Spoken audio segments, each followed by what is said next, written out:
Reinvent the future, the homecoming. Can we do that once again? Thinkation 2026. Reinvent the future, the homecoming. Now, before we get into the panel session, I want to show you something.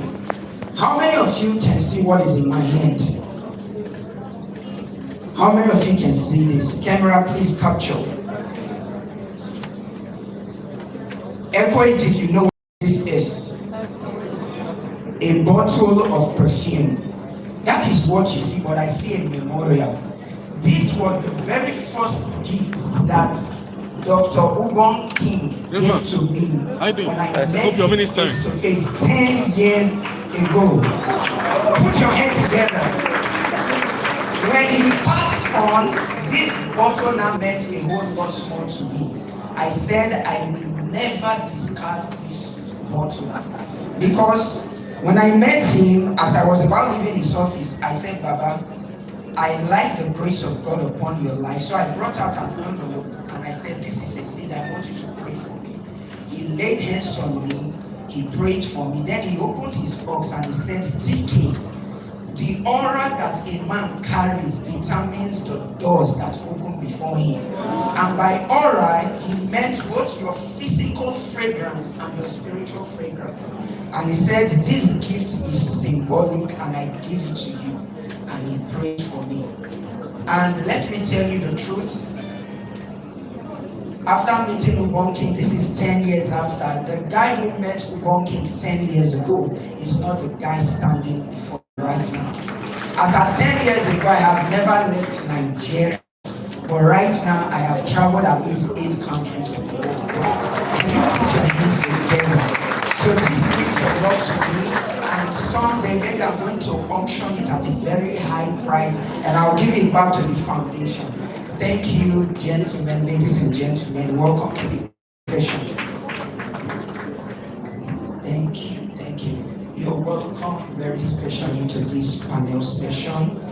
So, we're just going to be interacting. They say that the secret of men are in their stories. So we want to extract knowledge, we want to extract wisdom from you. So I'm just going to ask questions one by one. I will please beg of your indulgence to just keep things moving straight to the point.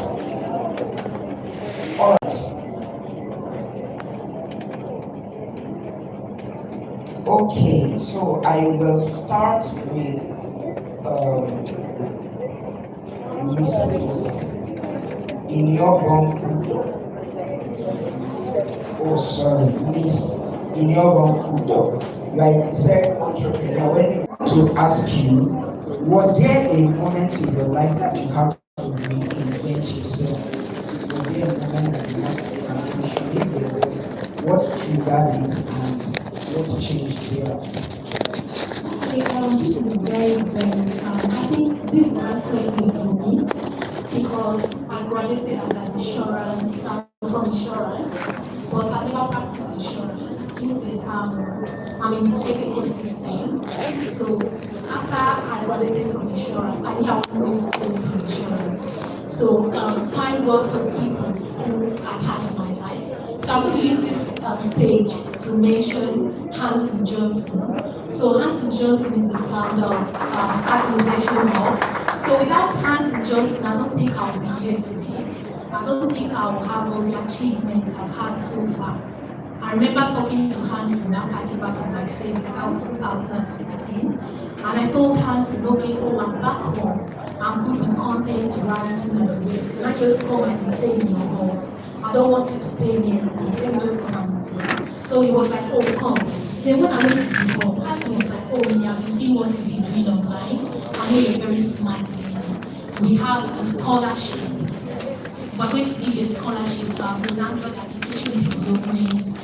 And then I was like, oh, I didn't read anything so that's science, technology, engineering, mathematics, I did insurance, and I didn't even own a computer. So there was this plug and play computer that they had in the office. So when we all plug and play, there was no battery, we only had to use electricity to on it or to get it to function. So they gave me that, and every time I'm at home, I will use that. So that's how my journey started. Because And when he told me, okay, we're going to give you a scholarship, the next thing I told myself, if someone could believe in me, so why can't I believe in myself? If someone could tell me, oh, Inyami, you're smart, even though you didn't do anything computer related, and this is like a content field where you have to code Java, have to work in XML, but for someone to believe in me, that's how the invention started. And after I got started, I now had a scholarship from Google, and I was like one of the first Android certified software developer in Sub-Saharan Africa because someone believed in me. And after that period, like 2019, I was like, so how do I give back to people? And that's how Next Moves have started. And it started as a Facebook community because I studied and I realized that a whole lot of Akwa Ibomites and Nigerians were on Facebook. And so why don't I use that feature to start a community? And thanks to God, that community has blessed a whole lot of life. We have like almost 60,000 plus followers. And I've traveled to UK, a whole lot of countries. And in April, I'll be doing a West African tour, doing trainings, and because one person believed in me. And so if you're here, there's a whole lot of speakers that will be speaking. So if we believe in you, you also need to believe in yourself. Because we might pour out everything to you, and if you don't believe in yourself, nothing is going to change. So thank you very much. Can we celebrate her? Beautiful, beautiful. That in itself is a master class. Now let's come to Dr. Imo. Sir, I want to ask you, if you were to speak to your younger self, what would you say and why? Thank you so very much.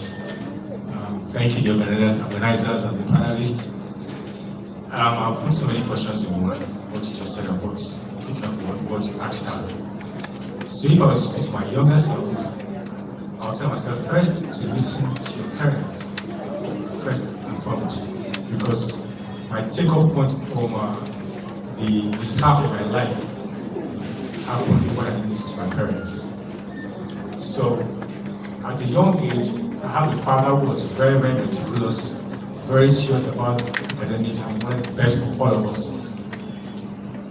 And the man wanted me to be a lawyer. I got into school studying law, but for some youthful exuberance or some associations, well, not cultism, not into any kind of drugs, but because I felt society was not up to my standard, because I schooled in Jos. I reminds me of my sister Betty. She's one of us from federal government colleges. I went to government college Jos. And coming to Uyo from Lagos was an off for me, if you know what I'm saying. I grew up in Lagos all my life. I schooled in Jos and I came for the first time. The first time I came here, that was in the 90s. It was like a bush. Bikes everywhere. Like, where is this?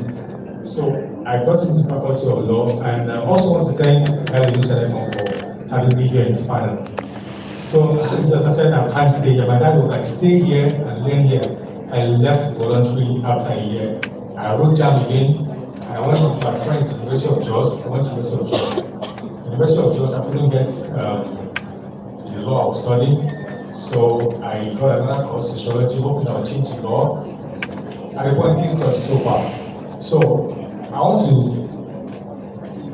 take off from the question you asked. I'm sorry to just, the trigger point was when I found that I was no more studying the University of Jos by one kind of admission process that I got involved in.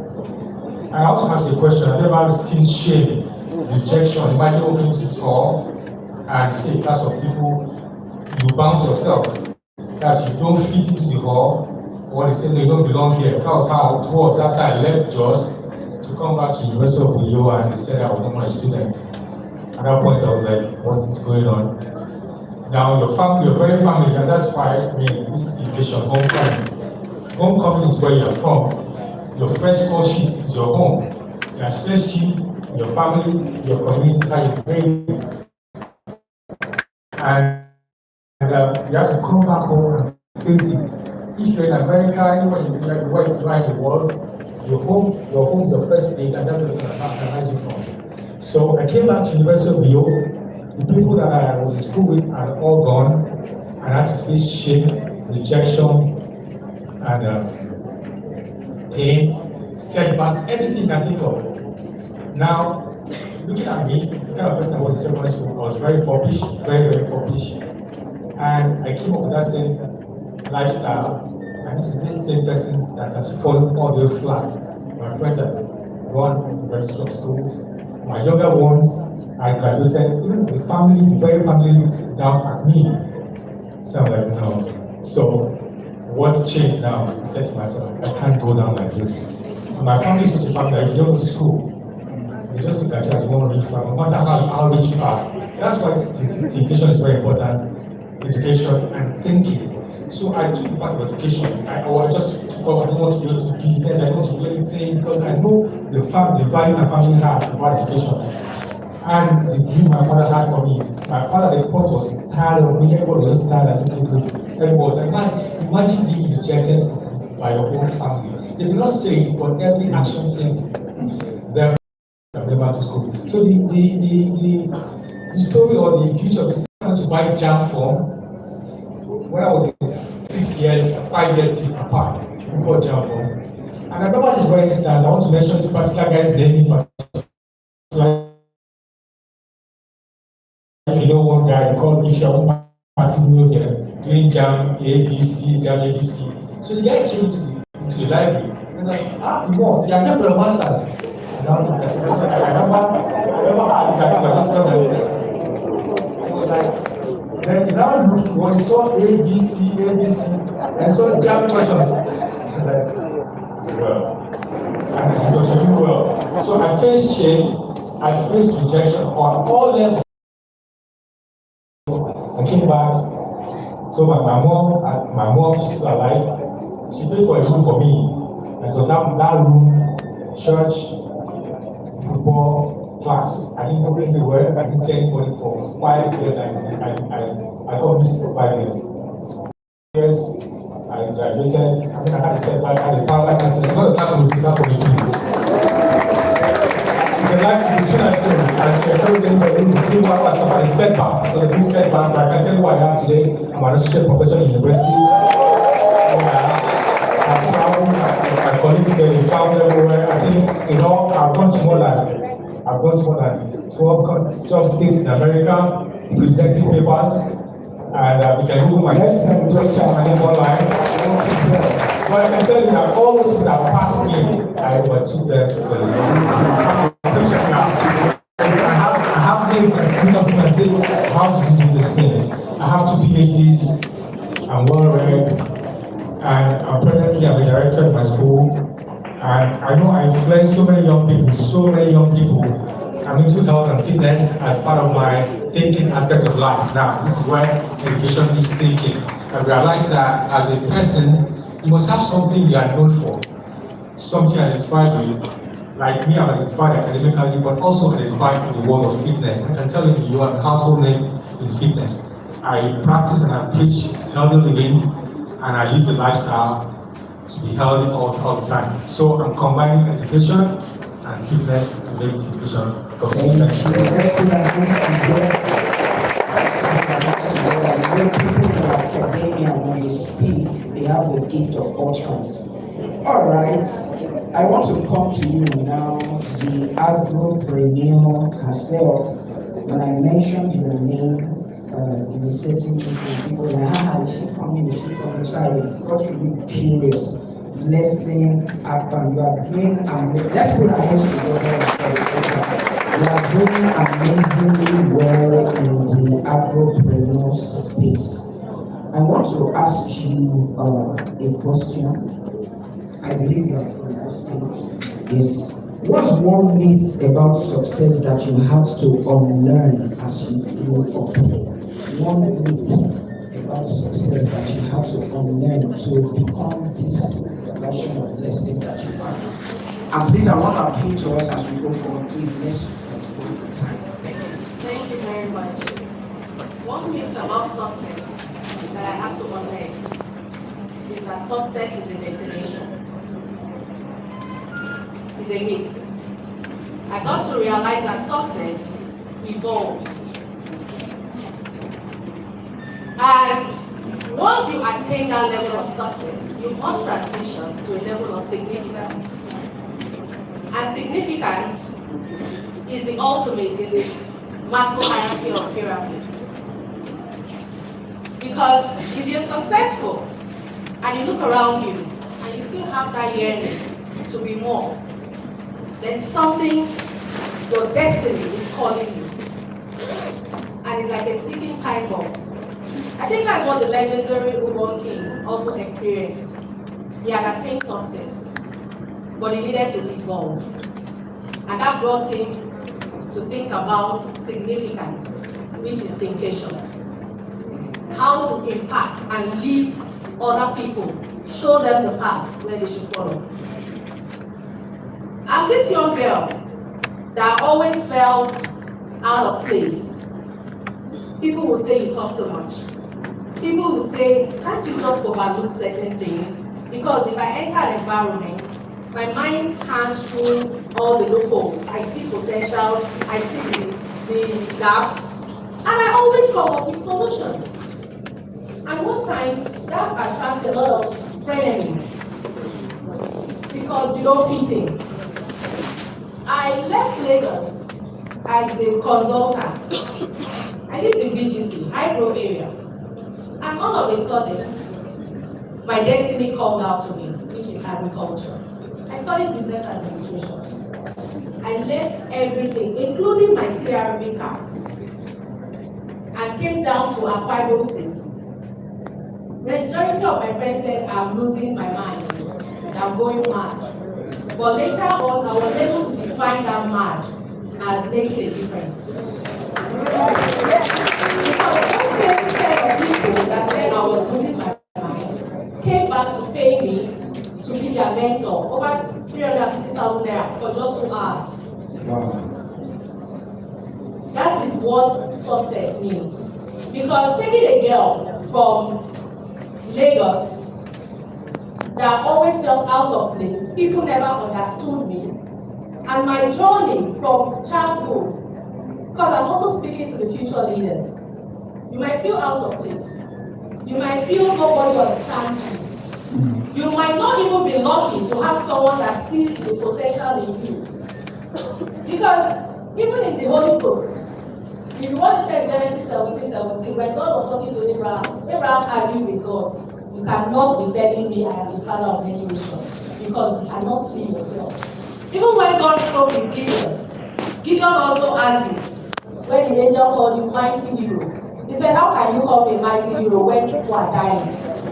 But God saw the potential in them. But what does it take for you as an individual when no one sees the potential in you to actually understand your identity, to discover who you are? That is the starting point. Because when you say you are, you are. Moving from nobody and standing in a global space, selling Gary went no Harvard. People thought I was crazy. How can I live a well-promising career in Lagos?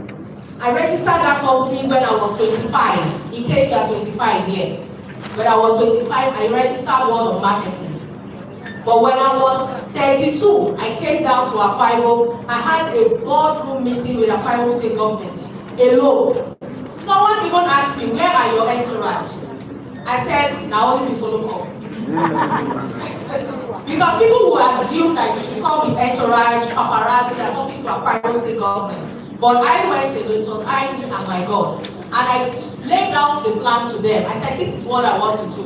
Because I'm coming to change the narrative. You cannot keep doing the same thing over and over and expecting a different result.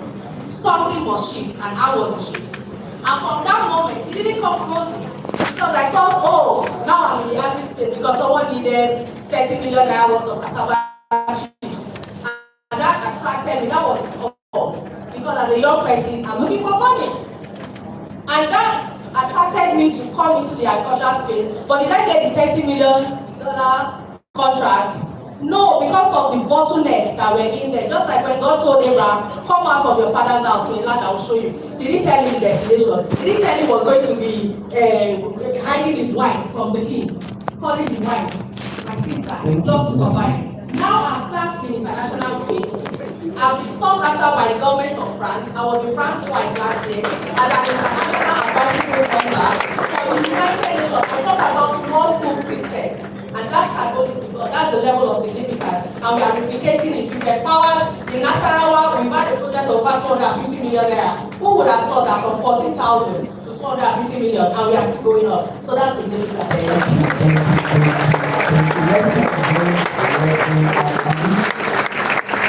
you. Okay, let me come to you now, Dr. John. You are a serial entrepreneur. From your profile, it's obvious that you've done a lot in the business world. One of the things that Dr. Obon King preached was networking. So I want to ask you, how have relationships and networks helped you grow? And how do you build strong circles without compromising your values? We are aware that there were certain multi-million dollar deals that Ubon King turned down because they were going to compromise his values. So how do you do that? Let's get to time, please. Thank you. Yes, sorry about that. Thank you very much. I'm going to wrap it up and I will fast as I can. We're talking about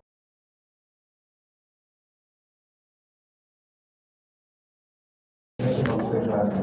Then we talk about networking and then having a community as well. You see, if you don't have the right network, you may be limited or maybe relegated to the background. I actually graduated from the University of Lyon. And so I didn't see myself really working like that. I saw myself doing business for myself. And then they said that any dream career is a madman. I think I was mad. Because how would you expect me to turn in the whole of my certificates as a collateral